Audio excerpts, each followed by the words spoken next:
Hello and welcome back to the Courageous Leaders podcast. I'm Joanna Howes, the founder of The Change Creators, where we support leadership teams in building trust, alignment and cohesion so they can win together. Let's dive straight in. How many of you have sat through one-to-ones that just felt like a complete waste of time? Awkward silences, surface level conversations, or even worse, meetings that leave you both and your team members feeling frustrated and disconnected. According to Gallup research, managers who have regular, meaningful one-to-one conversations can boost their team's productivity by up to 67%. Just let that sink in for a moment.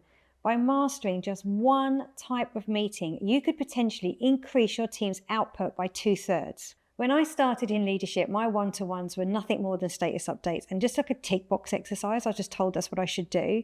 And to be honest, it was sometimes a pain as my diary was already so full and I could just do without it. However, I soon woke up and realized that one-to-one meetings are not just meetings.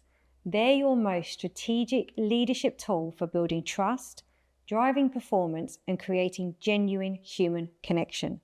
So I want to address something that may feel obvious, but it's so often forgotten. That is, how do you actually show up for a one-to-one? Research shows that your approach and the environment can dramatically impact the quality of your conversations. So here are 3 key things to just start doing immediately. The first, phone rules. Keep your phone out of sight, not just face down, but completely out of the room. If your phone is out though and face down, it still says to the person that the phone is more important than them. Number 2, notification detox. Turn off all digital interruptions. No Slack pings, no email alerts. Even if you ignore it, your brain will start thinking who it is and you won't be present in the meeting anymore. The third one is the environment matters. Mix it up. Walking meetings aren't just a trend, they're a powerful communication tool. If you don't believe me, well, here's a stat for you.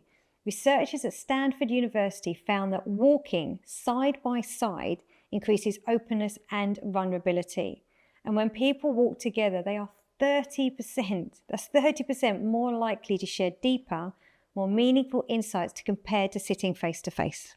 The thing I get asked a lot is actually how often should I be doing one-to-ones? So most leadership experts will recommend a 30-minute meeting once a week for direct reports is good. For more senior roles, bi-weekly 45 to 60 meetings work well. The key insight is though that consistency just trumps duration anyway. Just regular, predictable check-ins build trust more than just like those occasional long sessions. You also need to realize that if you cancel a one-to-one without rescheduling immediately, you are sending a powerful message. Because studies show that 78% of employees feel devalued when their one-to-one is consistently postponed. And cancellations can reduce team engagement by up to 40%. So to help you, here are 5 simple tips to make your one-to-ones truly transformative. Number 1, flip the script. They lead, you listen. The most common mistake, leaders dominating the conversation.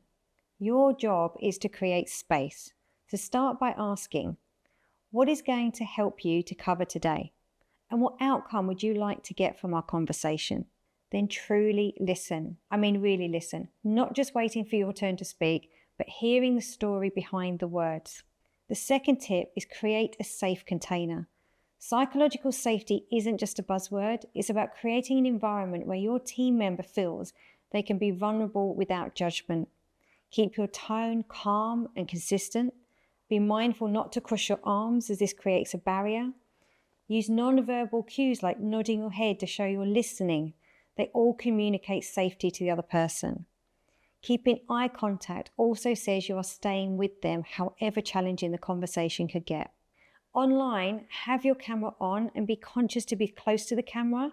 And whatever you do, don't try and read an email at the same time. The person can tell. The third tip, the power of questions. Change up the yes and no question. Ask questions that make them think deeply. What's energizing you right now? Where are you feeling stuck? What support do you need that you're not getting right now?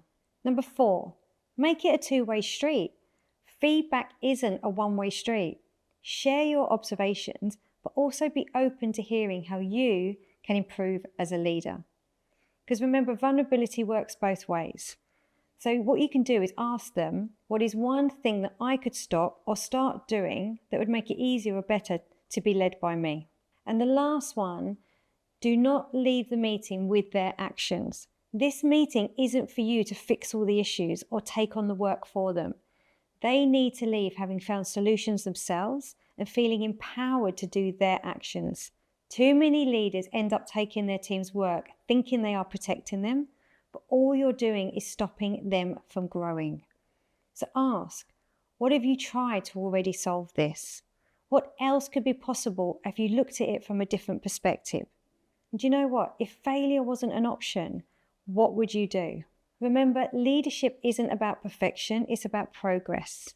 These one-to-one principles aren't just techniques, they're about reconnecting with the most human part of leadership, genuine connection. So I challenge you, pick one tip to start, implement it in your next one-to-one, and I'd love you to come back and share your experience in the comments. Because when we grow, we can then help others grow. So that's it for today's episode of Courageous Leaders. If this episode has helped you, then do share it with people who need to hear this. If you've got thoughts, I'd love to hear them. Message me on LinkedIn or drop me a comment. And if you need help with your leadership team, then get in touch, as I'd love to support you. Because remember, you don't have to work it out all on your own. Thanks for listening, stay courageous, and I'll see you next time.